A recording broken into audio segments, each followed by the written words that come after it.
Reprenons depuis le début. Qui n'a jamais entendu les orthophonistes dire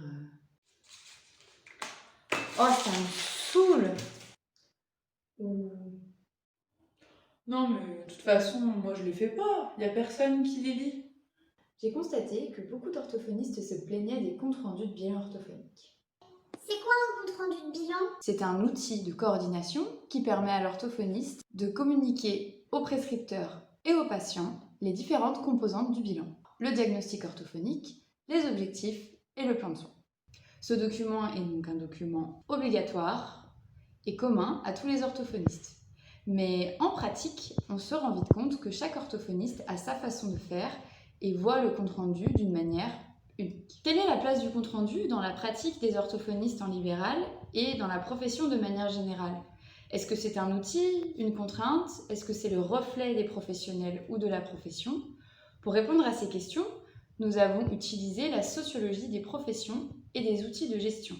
Nous avons effectué 13 entretiens semi-directifs auprès d'orthophonistes libérales de la région lyonnaise. Et voici les résultats que nous avons obtenus. Le compte-rendu de bilan orthophonique se construit avec les professionnels, c'est-à-dire lors des stages et avec l'expérience. En effet, le compte-rendu de bilan se pratique. Des usages diversifiés du compte-rendu apparaissent. Certaines orthophonistes rejettent le compte-rendu de bilan, c'est-à-dire qu'elles ne le font pas du tout ou alors uniquement s'il y a une demande. D'autres le voient comme une formalité administrative. Elles ne le font que parce qu'il est obligatoire. Mais alors, le compte rendu, c'est vraiment un truc inutile?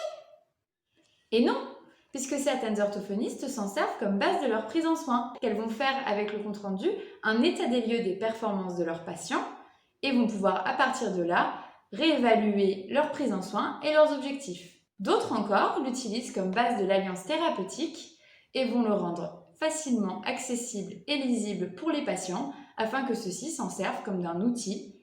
Mais il y a également des enjeux qui se dessinent autour du compte-rendu. Des enjeux temporels et économiques. Plus on passe de temps à rédiger, moins on est rémunéré pour cela. Et également des enjeux de reconnaissance vis-à-vis de la profession ou vis-à-vis des autres professionnels de santé. Le compte-rendu permet une reconnaissance des compétences des orthophonistes et de leur expertise. L'accent est donc mis par les interrogés sur l'utilisation d'un jargon orthophonique et de termes précis dans les comptes rendus.